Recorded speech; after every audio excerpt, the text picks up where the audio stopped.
안녕하세요. 반갑습니다. 계시록 교실에 오신 여러분들을 환영합니다. 오늘 이제 8번째 만나서 우리 계시록을 공부하는 시간인데, 오신 분들 정말 잘 오셨어요. 오늘은 우리가 계시록 1장 5절에 대한 말씀을 가지고 공부를 하려고 하는데, 여기 이렇게 좀 써놓은 내용이 계시록 1장 5절의 말씀인데요. 이 계시록 1장 5절의 말씀에 우리 헬라어 원문대로 제가 이제 그대로 이렇게 번역하면 이렇게 되어 있어요. 그리고 예수 그리스도로부터 신실한 증인이시요 죽은 자들의 처음 나신 이시요 그리고 땅의 왕들의 통치자이신, 그렇게 돼 있고, 문장이 연결이 안 되는데, 우리를 사랑하시고 그의 피로 우리들의 죄들로부터 우리를 해방시킨 분에게, 이렇게 이제 되어 있어요. 원래 원문을 그대로 이렇게 이제 따라 번역을 하면, 이제 우리 번역하고는 조금 이제 뭐 이 신실한 증인을 우리 한글 성경에 보면은 이 충성된 뭐 증인이다 뭐 그런 식으로 번역을 했고, 네, 죽은 자들이 처음 나신 이것도 죽은 자들 가운데 나시고, 우리 한글 번역은 그렇게 되어 있고, 그 다음에 이제 땅의 왕들의 통치자, 이것도 땅의 임금들의 머리가 되신 자, 그렇게 우리는 성경에는 번역이 되어 있습니다. 근데 어쨌든 헬라 원문을 그대로 이렇게 쫓아서 번역을 하면은 이런 식이다라고 이해를 하시면 좋죠. 그러니까 오늘은 주로 예수 그리스도가에 대한 호칭 3개가 중요하게 나오는데, 그것이 뭐냐면 신실한 증인이시다. 예수님의 호칭이 무엇이다? 신실한 증인이시다라고 하는 호칭이 있고, 그 다음에 두 번째 호칭은 죽은 자들의 처음 나신 이다라고 하는 호칭이 등장합니다. 그리고 세 번째로는 땅의 왕들의 통치자가 되신다. 예수 그리스도이시. 이 3가지 중요한 호칭이 등장하기 때문에 오늘 이 공부를 저희들이 하려고 하는 것이고요. 밑에요, 우리를 사랑하시고 그의 피로 우리 죄로부터 우리를 해방시킨 분에게, 이렇게 이제 되어 있는데, 이거는 우리 교회 강단에서 워낙 많이들 들은 얘기니까 잘 아는 얘기니까 제가 한 1분 정도 간단히 언급하고 마칠 것이고요, 나중에. 그런데 그러면 이제 이렇게 되면은 어떻게 되겠어요? 결국은 계시록 1장 4절로 넘어가서 마지막을 맞춰야 돼요. 왜냐하면 여기 이제 우리 계시록 1장 5절인데 1장 4절에 은혜와 평강이 있기를, 우리 성경 번역 그렇게 되어 있잖아요. 근데 그 원문대로 이렇게 하면 결국은 1장 5절의 말씀을 이어서 1장 4절로 넘어가서 은혜와 평강이 있기를, 이렇게 이제 해야 연결이 이제 되겠네요. 그죠? 이해가 되시죠? 이제 신실한 증인, 이렇게, 처음 나시니, 땅들의 왕들의 통치자이신, 세 가지 호칭만 잘 기억해 주시면 좋겠습니다. 그러니까 오늘 계시록이라고 하는 편지잖아요. 사도 요한이 7교회에 편지한 내용에, 거기 이제 서문 중에 인사말을 이제 공부하는 이제 3번째 시간인데, 예수 그리스도로부터 오는 그 평강, 은혜, 이것을 좀 우리가 생각해 보려고 하는 것입니다. 그러니까 요한 계시록이라는 것은 요한이 이제 쓰긴 했지만, 이것은 예수님의 계시잖아요. 예수님에 대한 계시를 쭉 쓴 것이고, 그리고 예수 그리스도가 해의 그 당신 자체에 증거하신 내용들을 사도 요한이 쓴 것이기 때문에, 우리 이 내용을 살피면서 예수 그리스도의 뜻을 더 깊이 이해할 수가 있으리라고 생각을 해요. 근데 사도 요한이 이 요한 계시록을 당시 썼을 때의 상황이라는 것은, 그 당시는 로마가 전 세계의 패권을 다 쥐고 있을 때였거든요. 그러니까 그때는 로마는 팍스 로마나 해가지고 그 로마에 의해서 세계 평화를 외치던 그런 아주 제일 평안할 때, 그 시대는 참 전쟁도 없었고 이민적인 침입이라든지 어떤 내란이 다 종식된 그런 시대니까 얼마나 이제 평화를 부르짖었겠어요. 그러니까 로마 팍스나라고 하는 이 로마의 이데올이라는 것은 모든 백성들에게, 로마 제국 안에 있는 모든 사람에게 가장 매력적인 것이었죠. 우선 평화니까. 인간은 누구든지 평안과 평안을 좋아하잖아요. 그렇게 있을 때 제일 행복하잖아요. 그러니까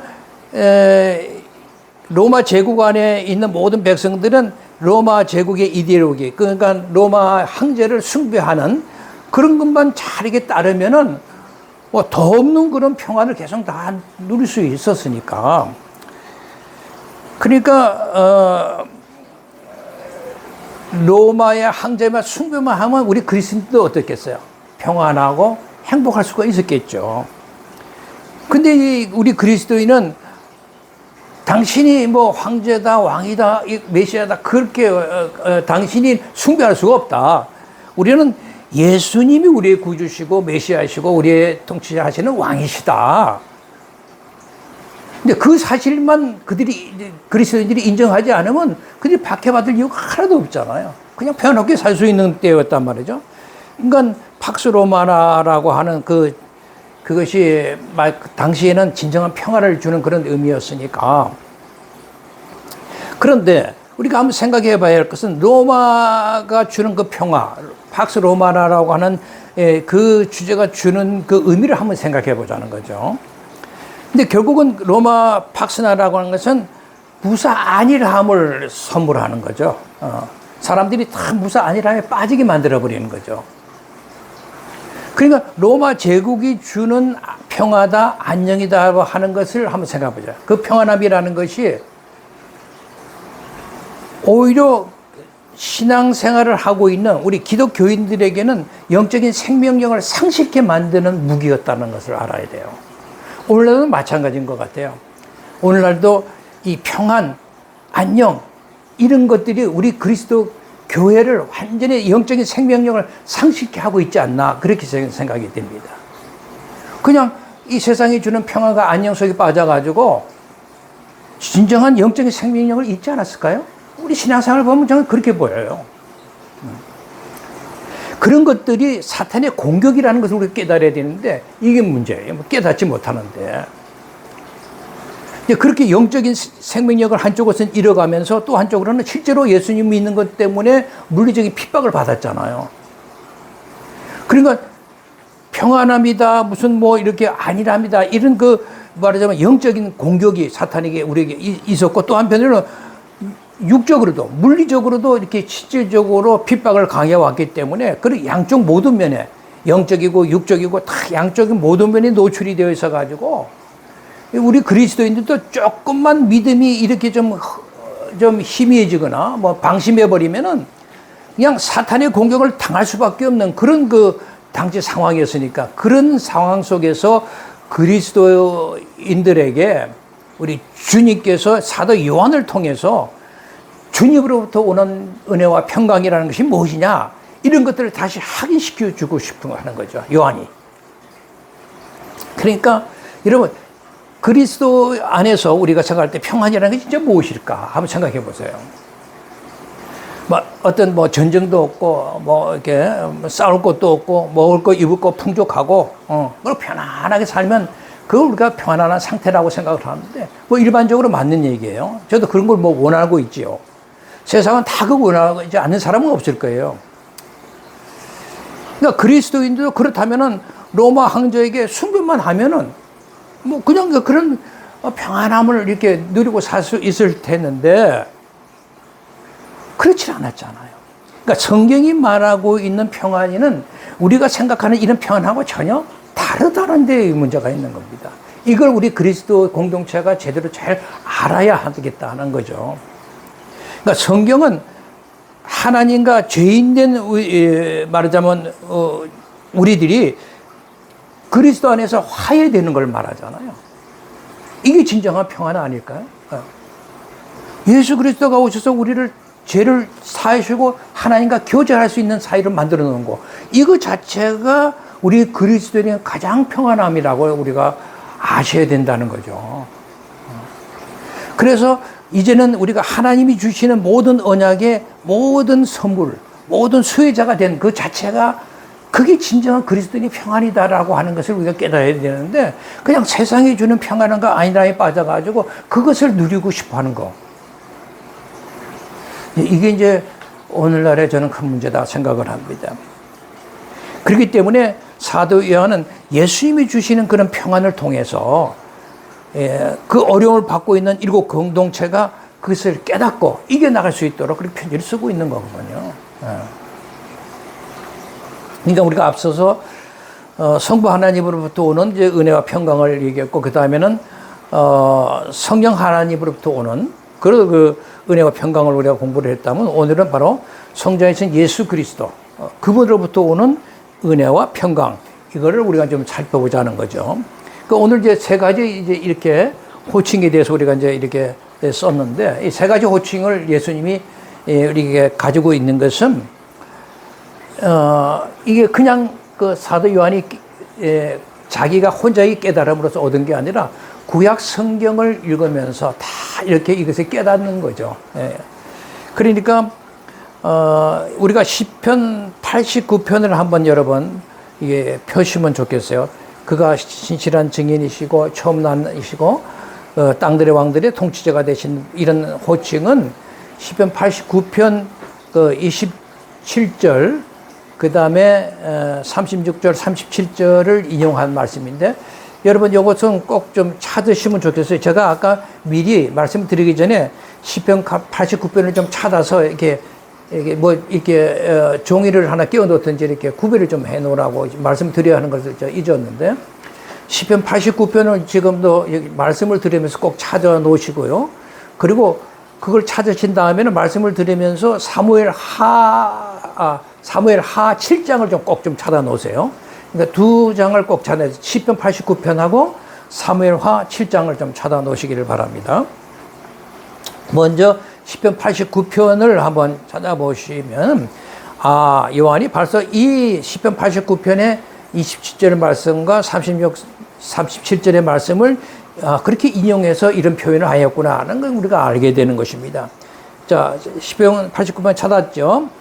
여기서 보면은 예수 그리스도를 상징하는 인물인 다윗에게 하신 말씀인데, 결국 이 다윗에게 약속하신 이 말씀은 결국은 다윗의 후손으로 오신 예수 그리스도에게서 성취되는 말씀이니까, 그러니까 이 시편 89편 27절의 말씀에 보면 이런 말씀이 나오죠. 자, 내가 또 그를 장자로 삼고 이랬죠. 첫째는 장자로 삼았다라는 표현이 나오고, 그 다음에 세상 왕들의 지존자가 되게 하며, 이렇게 이제 표현되어 있죠. 그죠?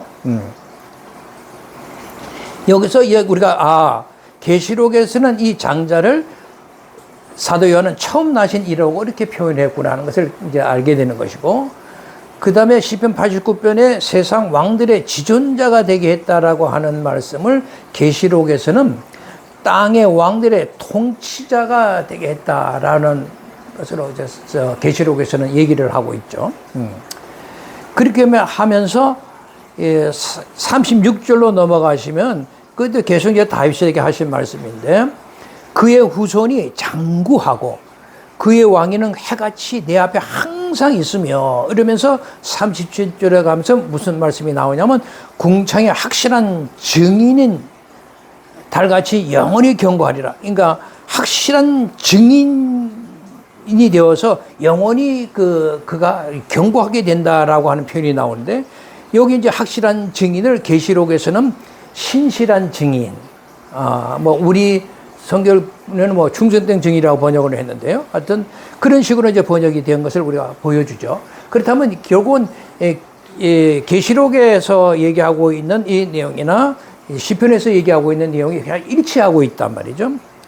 그러니까 요한계시록 1장 5절에 예수 그리스도에 대한 새 호칭이라고 하는 것은 결국은 시편 89편의 말씀을 배경으로 해서 해석할 수 있는 근거를 이제 찾고 있다는 것을 우리가 발견하게 됩니다.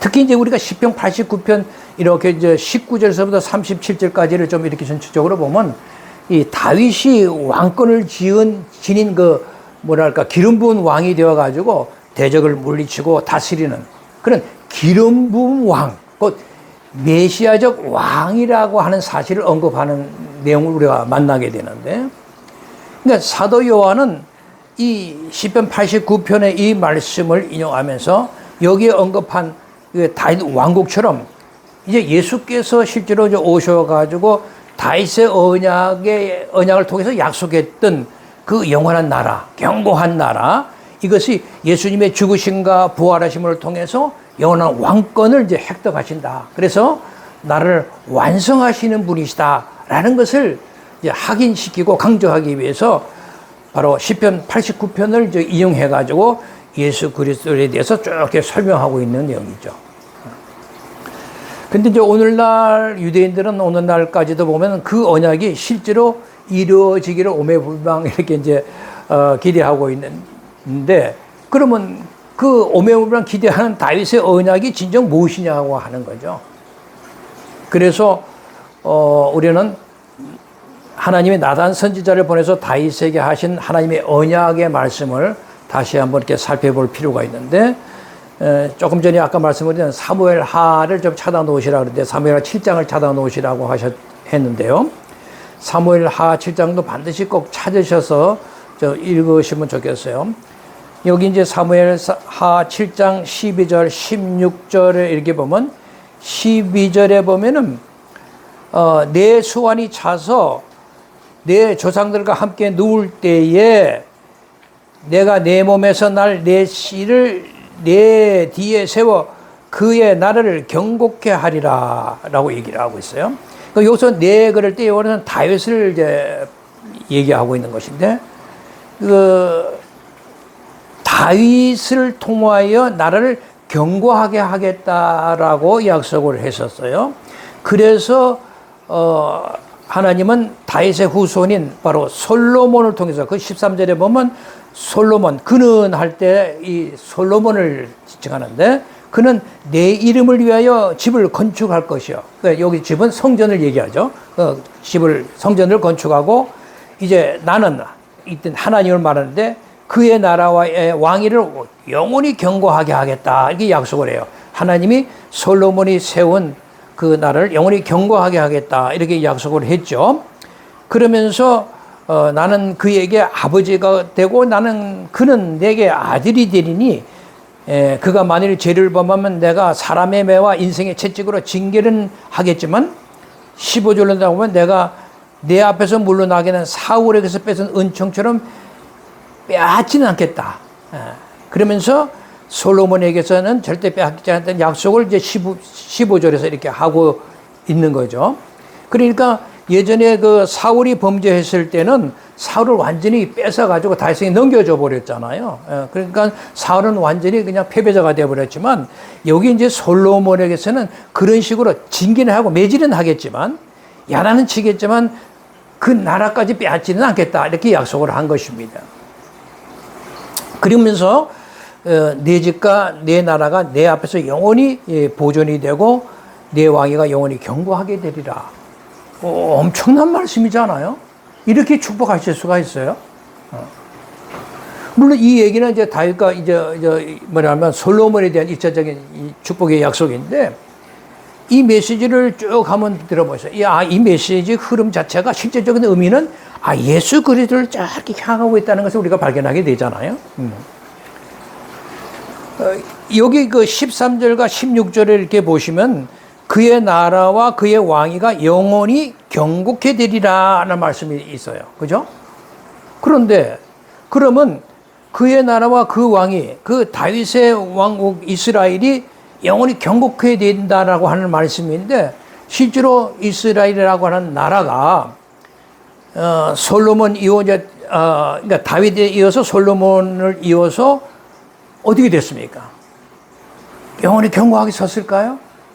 그 솔로몬의 아들 르호보암 시대 때 나라가 두 쪽으로 갈라졌어요. 그때가 BC 이제 931년인데, 나라가 이게 뭐 북이스라엘로 남유다로 이렇게 완전히 갈라져 버리는 거예요.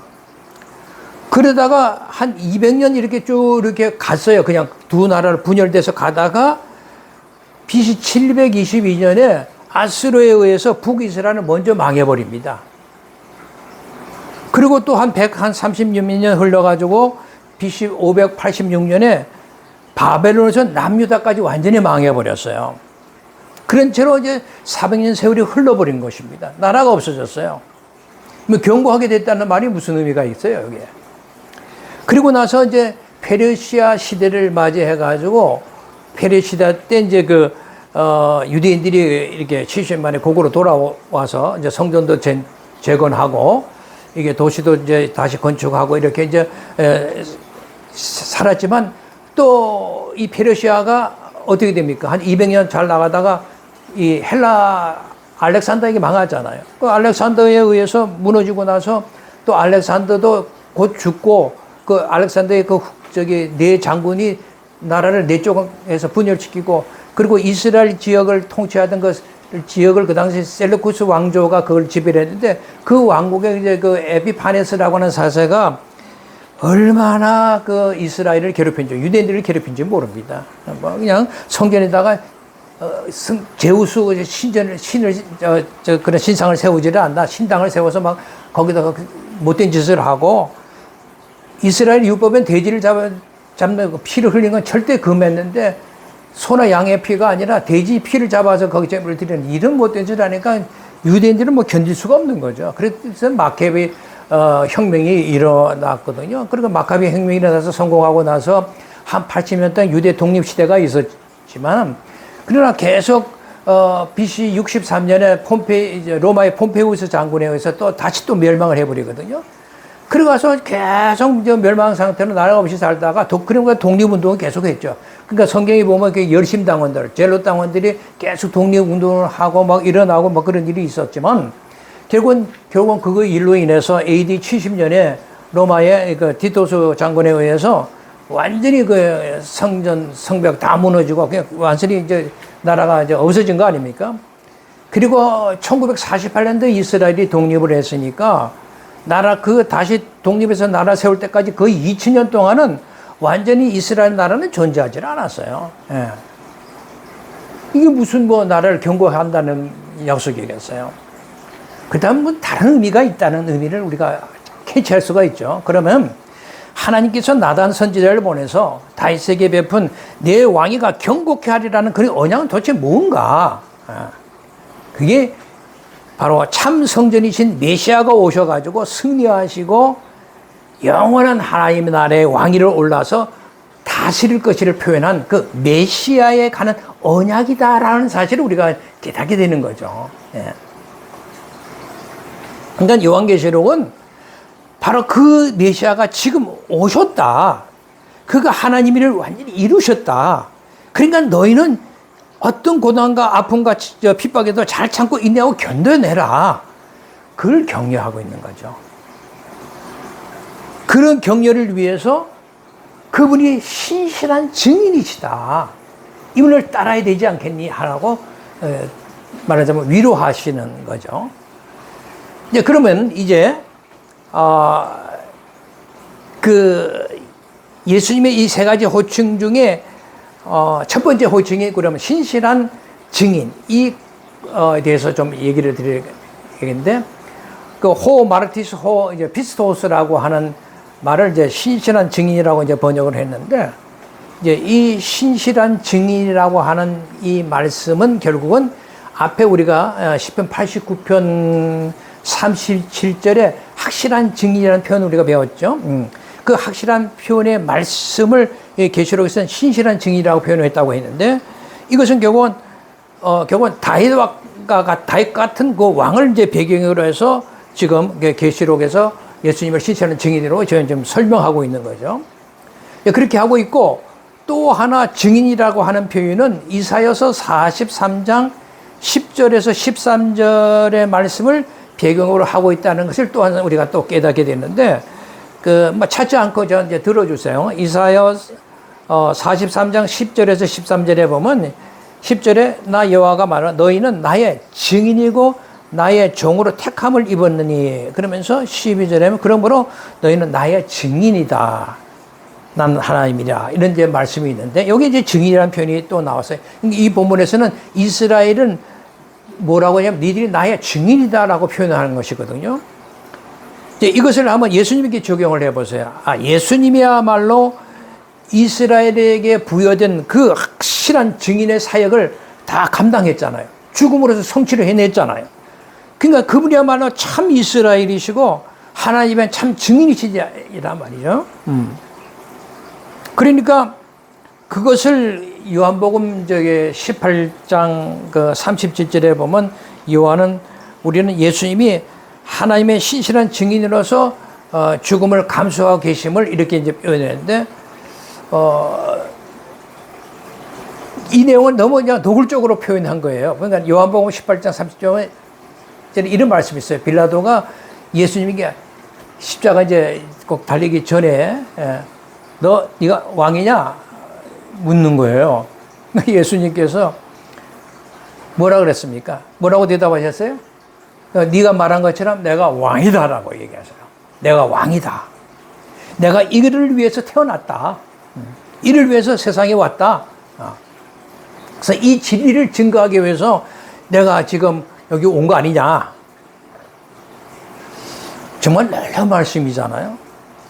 그러니까 예수님은 십자가의 죽음과 그 부활을 통해서 새 창조의 진리를 증명하기 위해서 이 세상에 오셨다는 사실을 이게 당당하게 내가 왕으로 왔다라고 표시를 하고 있는 거예요.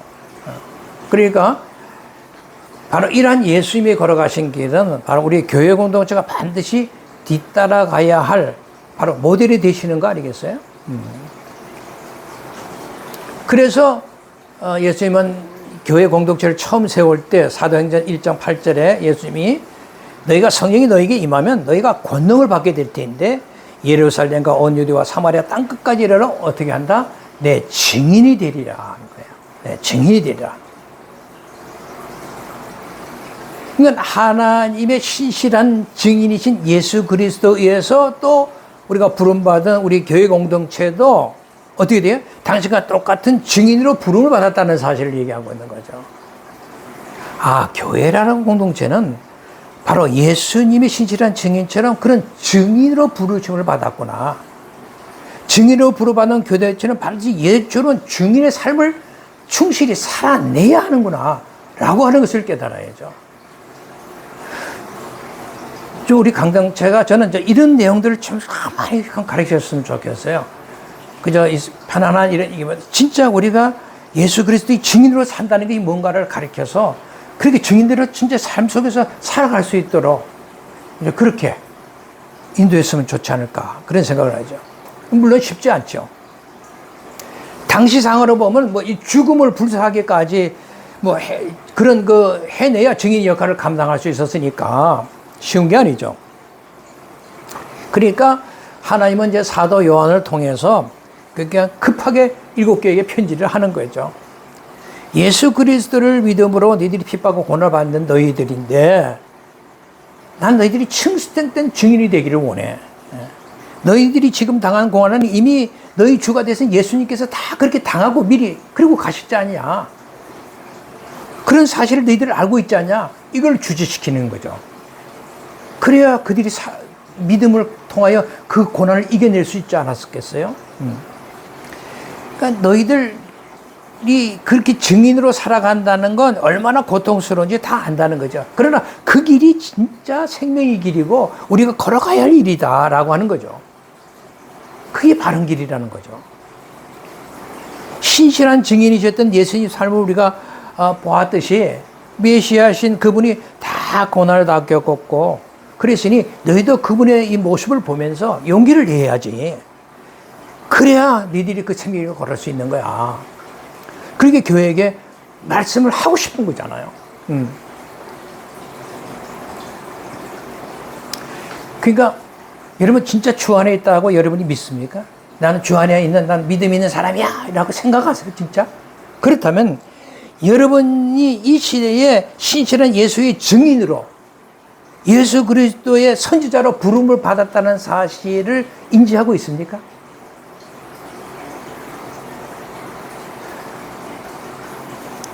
그러니까 오순절에 교회 공동체의 성령이 임해서 공동체에 모인 그들에게 모두 증인으로 불렀고 선지자로 불렀다는 사실. 그 사실은 여러분 잘 알고 있잖아요. 똑같은 거죠, 우리도. 그렇다면 우리 모두가 저를 포함해서 여러분도 선지자로서 증인으로서 신실한 그 역할을 제대로 하고 있는가라고 하는 질문 앞에 서 있어야죠. 저는 요즘 너무 우리 기독 공동체가 아무리 세상에, 아까도 처음 얘기했지만 세상의 안일함과 평안함에 빠져서 이 영적인 생명력을 저는 잃었다라고 지금 보여요.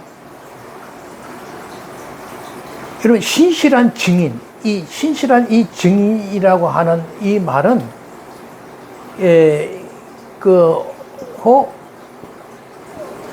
말은 말티스라고 하는데요. 이 말에서 영어 마터라는 말이 나왔거든요. 마터가 우리말로 하면 순교자 아닙니까? 순교자.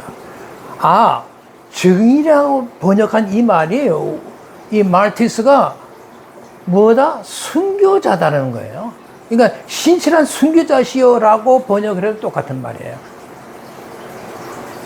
그 당시는 생명을 내걸었어야 됐기 때문에 그렇게 얘기해요. 예수님이 십자가에서 자기 생명을 내놓으신 것처럼, 그래서 신실한 증인이 되시고 신실한 순교자가 되신 것처럼 너희도 그런 로마의 핍박에 의해서 신실한 증인, 신실한 순교자가 돼야 된다는 것을 암시해 주고 있는 거예요.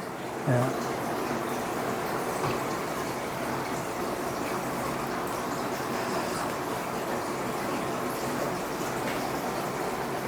그러니까 우리가 이 사실을 알면 사탄은 우리가 끊임없이 우리를 공격할 겁니다. 그죠? 뭐 영적인 우리가 보이지 않는 것에서 계속 뭐 하여튼 우리를 하여튼 뭐 넘어지게 하고 낙담시키고 좌절시키고 실패하게 만들어서 계속 우리가 눈물 질질 짜게 만들려고 할 거예요.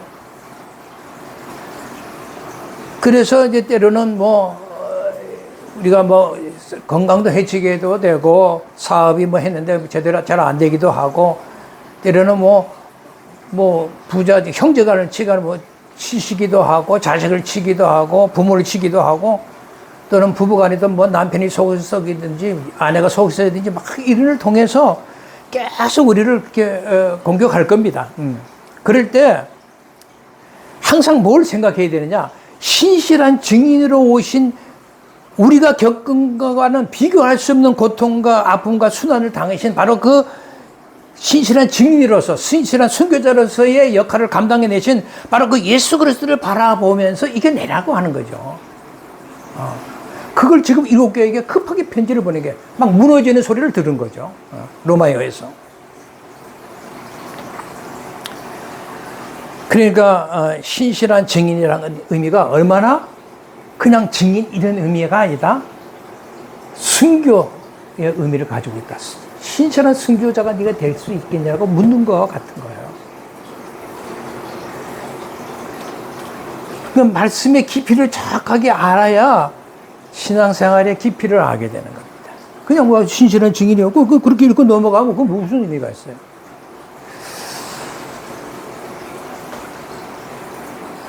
자, 두 번째 호칭이 뭡니까? 죽은 자들의 처음 나신 이라고 되어 있는데, 예수님이 죽은 자들 가운데 처음 나신이라는 거예요. 처음 나신이다. 이게 매우 중요한 단어인데, 이 처음 나신 이 처음 나신이라고 하는 이 표현이 참 중요한 단어입니다. 이게 이제 헬라어로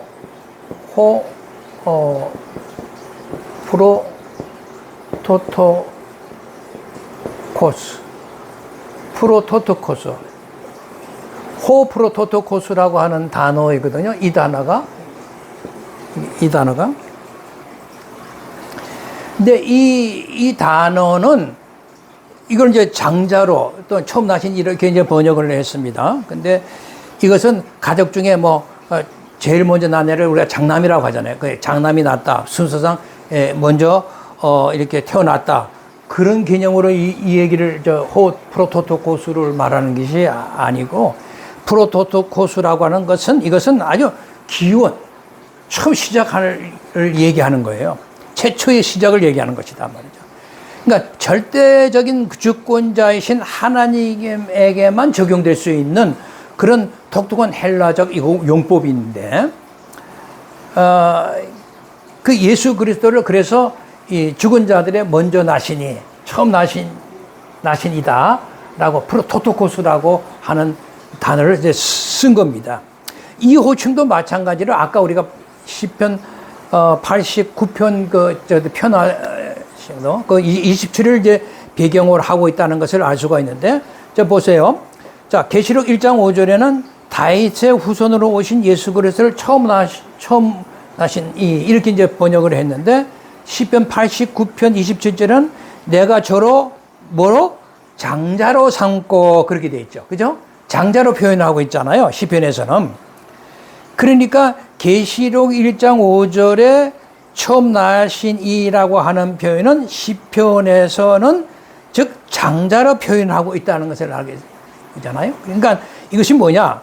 아, 처음 나신 이 장자, 이 상속받을 수 있는 특권을 지닌 자다라고 하는 의미를 가지고 있는 거죠. 그러니까 수장으로서의 지위, 그걸 나타내는 거예요. 그러니까 헤드, 머리가 되신다는 거죠. 그런 점에서 우리 예수 그리스도는 하나님의 나라의 이제 상속자로서 독보적인 위치를 지니고 있는 거죠. 그런데 그 문구 앞에 하나 달린 형용사가 붙은 말이 뭐예요? 죽은 자들이라는 표현이 갖다 붙어 있어요. 그죠? 죽은 자들. 이 단어가 붙은 것은, 자, 처음 나신 이는 이신데 죽은 자들의 처음 나신 이시다. 라는 표현을 이제 사도 요한에서 사용했죠. 그렇다면 그가 예수 그리스도를 어떻게 생각하냐면 예수 그리스도야말로 죽음에 대한 문제를 해방시키는 통치권자, 해방시키는 자, 또는 죽은 자들에 대한 모든 통치권을 쥐고 계신 분, 이거를 얘기하고 싶은 거예요. 그러니까 죽은 자들의 처음 나신 이렇게 표현을 하고 싶은 거죠. 그래서 죽음에 대한 문제, 뭐 죽은 자들의 통치권을 가진 처음 나신 말하자면 권한을 가지고 계신 분이다라는 것을 이제 얘기하고 싶은 거죠. 그러니까 결국은 요한이 이제 그렇게 얘기할 수 있는 것은 예수 그리스도의 부활을 실제로 자기가 경험하고 죽음을 이기시는 모습을 봤잖아요. 그러니까 저분이야말로 죽음을 다스리는 능력을 가지고 계신 분이다. 그래서 죽은 자들에게 생명의 문을 여시는 분으로 사도 요한은 그렇게 믿고 그것을 가르치고 있는 거죠. 또 그것을 우리에게도 지금 가르치고 있는 것이고요. 그래서 이 말을 좀 다른 말로 표현해 보면 예수님이 부활이라는 사건을 통해서 죽은 자들의 왕국, 아니면 죽음의 왕국, 이래도 좋고, 하여튼, 그로부터 처음 나신 이로 먼저 나오셨기 때문에, 하나님의 말하자면 새 창조는 이미 그분을 통해서 실체가 드러났다라고 하는 거죠. 예수 그리스도 자체가 새 창조의 실체에 있어요. 그런 점에서. 그러니까 바로 그러한 분에게 속한 모든 사람들은, 그분과 함께 있는 사람들은 그분을 통해서 생명의 길을 나갈 수 있는 길이 다 열려져 있다라고 하는 것을 얘기하고 싶은 거죠. 신약 성경을 이렇게 보면 여러 곳에서 이런 표현들을 우리가 만나게 되는데, 사도 바울이 로마서 8장 29절에서 예수 그리스도를 가리켜서 맏아들이 되게 하려 하심이다, 이렇게 표현하신 내용을 우리가 보았고, 또 골로새서 1장 15절에도 보면 이런 표현이 있어요. 모든 피조물의 처음 나신이다, 이렇게 표현을 했어요. 그러니까 사도 바울이 이렇게 맏아들이 되게 하셨다, 모든 피조물이 처음 나게 했다, 이런 표현을 했고, 사도 요한도 계시록 1장에서 죽은 자들의 처음 나시라, 이런 표현들을 다 보면 다 상호 보완적이잖아요. 서로 다 이렇게 보완하면서 동일한 형식을 가지고 우리에게 내용을 가르쳐주고 있단 말이죠. 그러니까 예수님은 부활의 승천을 통해서 실패한 첫째 아담의 성취잖아요. 성취로서의 하나님의 통치를 대행해서 그 영광을 드러내는 만물의 주권자, 만물의 통치자로 등극하셨다라고 하는 것을 우리가 깨달아야 됩니다. 이 만물의 통치자, 만물의 주권자로서의 이 지위는 죽은 자들의 주권자의 지위도 다 얻으셨다는 것을 얘기하는 것이고, 또 그것은 당신께서 새 창조의 이제 시작을 확 여셨다는 그 결과를 통해서도 우리가 이런 표현들이 다 가능하다는 것을 이제 배우게 됩니다.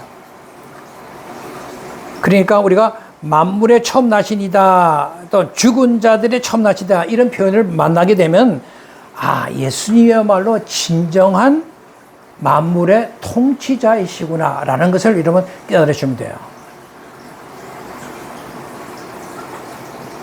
그러니까 예수님께서 죽은 자 가운데서 먼저 나셨다는 편지를 7교회 성도들이 이제 받아봤을 거 아니겠습니까? 그 말을 이렇게 나누면서 들었을 때 그들은 그 당시에 이 장자의 개념이 뭔지를 아니까, 장자의 개념이 딱 금방 떠오르실 거예요. 지금식으로 장자하는 그런 개념으로 보는 것이 아니니까, 그 시대는. 그분이 말로 우리의 모든 대표가 되시구나. 그분하고 함께 있으면 정말 행복하는 것이구나. 그분의 형제가 되었다? 놀라운 축복이구나. 그분이 장자로 오셨기 때문에 그분 안에서 우리는 이 양자까지 되었구나. 그런 걸 이제 깨닫게 되는 거죠. 그랬을 때 그들이 어떤 고난 속에서도 그걸 진정 깨달은 사람이 얼마나 기뻐했을까라는 상상이 가요, 저는요. 물론 양자 그러면 장자처럼은 아니에요. 그죠? 예수님의 장자 얘기가 아니지만 어쨌든 아버지의 모든 것들을 하여튼 기업으로 물려받고 하여튼 그 권세를 이렇게 누리는 자들 아니겠습니까? 그러니까 하나님께서 예수 안에 있는 우리들을 가리켜서 너도 예수님처럼은 아니겠지만 하여튼 예수님과 같은 그런 대접은 내가 해주겠다. 이런 약속이잖아요. 생각해보세요. 얼마나 놀라운 축복인지 모릅니다. 그래서 로마서 8장 17절에 보면 자녀이면 또한 상속자, 곧 하나님의 상속자요. 자녀이면은 하나님의 상속자다. 그리스도와 함께한 상속자니 우리가 그와 함께 영광을 받기 위해서 고난도 함께 받아야 할 것이다라는 말씀이세요. 그러니까 우리가 하나님의 상속자예요. 그리스도와 함께한 상속자니까 우리가 그와 함께 영광을 받을 자격이 있다는 거예요. 그런데 덧붙인 말이 그와 함께 고난도 받아야 된다는 거예요. 그런데 우리는 그와 함께 고난을 받아야 한다는 말은 지워버렸어요. 그와 함께 영광을 받는다 이 말만 생각하지 그와 함께 고난을 받는다는 말은 지워버렸다니까요. 교회에서 이 말씀이 없어요. 이게 가장 우리에게 문제입니다. 근데 초대교회는 이 말씀이 살아있는 거예요. 그들은 그랬으니까 고난을 함께 했으니까요. 예수와 함께. 그 에베소 1장 5절에도 그 기쁘신 뜻대로 우리를 예정하사 예수 그리스도를 말미암아 자기 아들들이 되게 하셨다 이렇게 말씀을 하셨으니 어쨌든 우리가 그리스도 안에서 그런 복을 받는데 하여튼 영광만 생각하지 말고 고난도 좀 생각하자라고 하는 것입니다. 근데 어쨌든 맏아들이 죽었다가 살아나셨다. 그것도 영광스러운 부활의 몸으로 말이죠. 당시에 예수님을 믿음으로써 그냥 죽음의 그런 지경에까지 이르러서 그냥 정말 벌벌벌 떨고 있던 초대교회 그 7개의 성도들이 이 대목을 읽었을 때 어떻게 느꼈을까가 좀 궁금해요.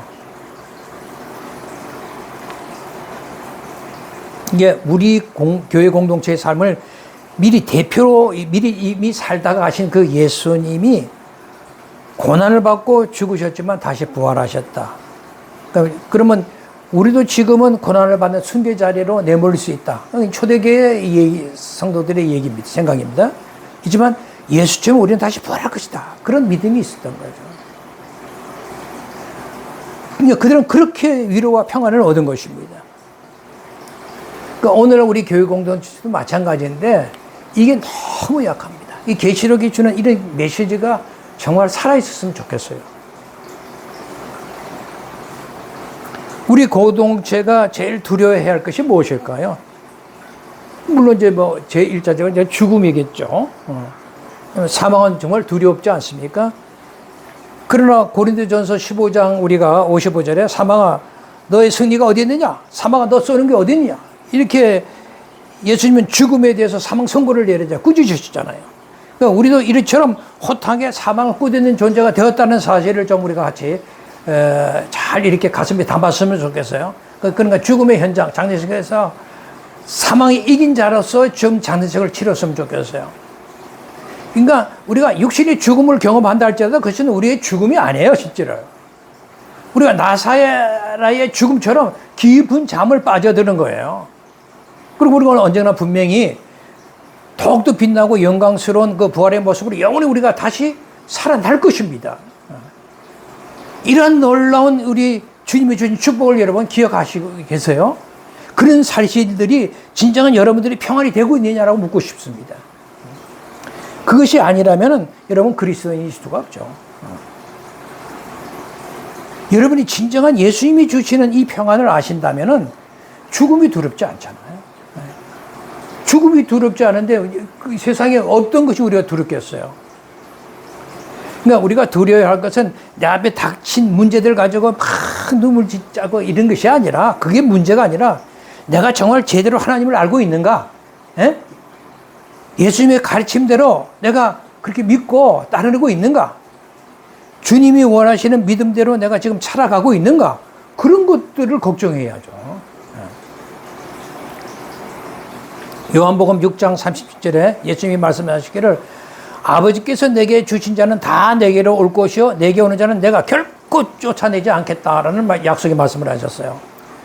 그렇다면 아버지께서 아들에게 보내신 자, 즉 예수 안에 있는 자라면 반드시 이긴다는 거잖아요. 반드시 이긴다. 어떠한 상황에서도 이긴다. 예수님만이 우주를 다스리는 왕이시기 때문에 그분이 그 만물을 움직이시는 왕이신데 이기는 자가 될 수밖에 없잖아요. 그런데 우리가 여기서 꼭 기억해 둘 것이 뭐냐면, 우리 하나님은 우리 성도들의, 당신의 백성들의 삶에 고난을 제거해 주기 위해서 당신의 아들 예수 그리스도를 보내셔서 십자가에 죽게 하시는 사실이 아니다라는 거 꼭 기억하셔야 돼요. 우리 교회들은요, 이 땅에서 이 전투하는 교회 입장에 있잖아요. 마귀 세력과 그 마귀 세력에 젖어 살던 내 옛사람과 싸우라는 거 아니겠어요? 싸워서 이겨야 한다는 거 아니겠습니까? 그런데 우리의 대표이신 예수님께서 이미 이기셨죠. 그리고 그 이기는 방법을 당신의 몸을 통해서 살아내신 사건을 성경 기록에서 우리에게 보여주고 가셨잖아요. 그리고 그분은 이미 승리자라서 하나님 보좌 우편에 앉아 딱 계시죠. 그렇다면 우리도 반드시 예수님과 같은 그런 자리에 앉아 있을 수 있는 거잖아요. 그 예수 안에 있는 자들이 이미 그 자리에 있다라고 성경은 또 말씀도 하고 있습니다. 그 에베소서 2장 5절과 6절에 보면 이런 말씀이 있잖아요. 허물로 죽은 우리를 그리스도와 함께 살리셨다. 이렇게 말씀하시면서 또 함께 일으켜서 그리스도 예수 안에서 함께 하늘에 앉히시니 그랬어요. 여기 현재 우리가 살아있는, 우리 신앙생활을 하고 있는, 즉 예수 안에 있는 우리를 가르쳐 지금 뭐라고 해요? 예수 그리스도와 함께 하늘에 앉히셨다라고 얘기하고 있어요. 이 말씀을 장소적 의미로 생각하면 안 돼요. 그러니까 지금 우리가 하늘에 앉아 있는 거 아니잖아요. 장소적 의미로 해석하면 안 돼. 이걸 또 장소적으로 해석하는 사람 때문에 문제가 있어요. 이게 무슨 뜻이냐면, 이것은 제가 잠깐만 얘기할게요. 그래서 현재 우리가 살아서 신앙생활을 하고 있잖아요. 그렇다면 그 신앙생활을 하고 있는 우리 그리스도인의 현 주소가 영적인 의미로는 하늘에 속해 있다는 뜻이에요. 우리의 현 주소가, 신앙생활의 현 주소라는 것이 영적으로 보면 하늘에 속한 자구나라는 의미죠.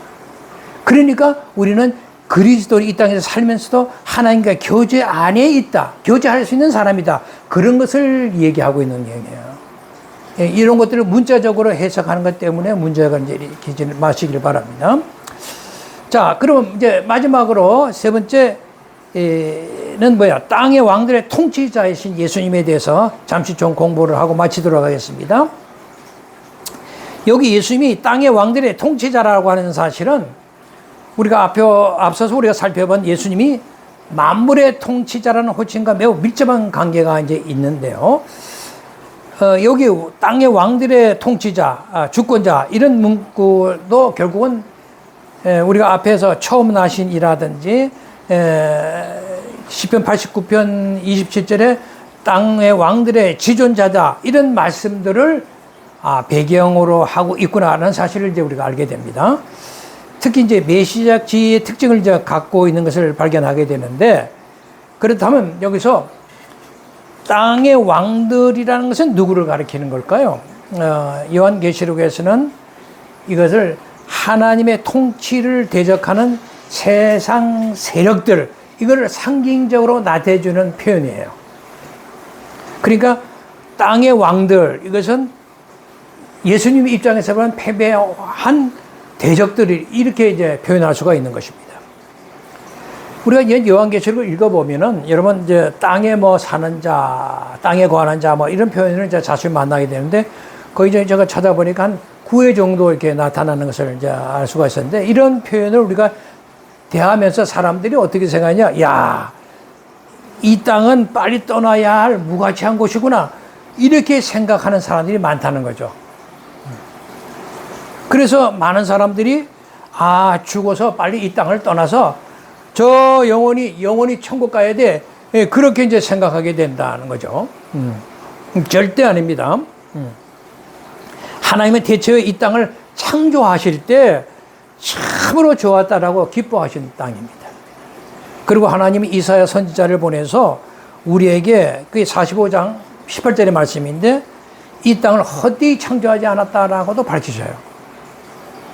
그러니까 이 땅이라는 것은 전에도 제가 표현했습니다만은 하나님의 걸작품 중에 걸작품이에요. 근데 단지 이제 이 땅을 관리하라고 다스리라고 맡겼던 인간이 죄를 범해서 많은 문제를 이 땅에다 일으켜버렸잖아요. 그게 문제잖아요. 그러니까 죄악된 자들만 심판하면 원래 모습으로 회복되는 거 아니겠습니까? 그러니까 요한계시록에서 땅에 사는 자들이라는 표현은 어떤 뜻이냐면 하나님을 대적하는 자들이다 라고 하는 부정적인 의미로 사도 요한이 그렇게 쓰고 있는 거예요. 이해가 되시죠? 땅엔 사는 자들이라는 무슨 표현이다? 하나님을 대적하는 자들이라는 부정적인 의미이다 라고 하는 것입니다. 그러니까 사도 요한은 이 계시록을 통해서 예수 그리스도는 땅의 왕들의 통치자로서 적대 세력들, 당시의 적대 세력은 완전히 제압했을 뿐만 아니라 만왕의 왕으로서 땅의 왕들의 온전한 통치자가 되신 분이시다라고 소개하는 거죠. 일곱 교회에게. 그래야 그 일곱 교회가 그 어려운 고난 속에서도 이겨낼 수 있을 거 아니겠습니까? 이것이 요한계시록 메시지의 전체 중요한 의미를 다 차지하고 있습니다.